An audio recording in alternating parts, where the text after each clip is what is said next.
அனைவருக்கும் வணக்கம். காலை வேளையில் எனது வேலைகளை முடித்துவிட்டு செடிகள் பசியார தண்ணீர் ஊற்றலாம் என்று தோட்டத்திற்கு வந்தேன். பச்சை பசேல் என்ற செடிகளை பார்க்கையில் மனதில் ஏதோ இனம் புரியாத இன்பம்.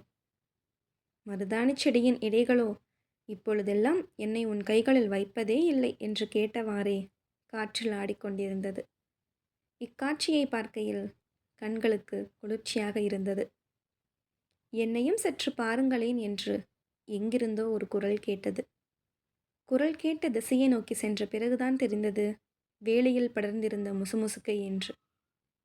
தொட்டு பார்த்தேன், சற்று முசுமுசு என்று இருந்தது. இதனால்தான் இதன் பெயர் முசுமுசுக்கையோ? பச்சை மற்றும் சிவப்பு நிறம் கொண்ட இதன் பழங்கள் பார்ப்பதற்கு ரம்மியமாக இருந்தது. மேலும் இதன் நன்மைகளை அறிந்து கொள்ளலாம் என்று தரவு தேடலில் தேடி பார்த்தேன். தேடி பார்த்த பின்புதான் தெரிகிறது இதன் நன்மைகள் இத்தனையா என்று. சளி, கோழை போன்ற நோய்களை அகற்றுவதில் இது முக்கிய பங்கு வகிக்கிறது.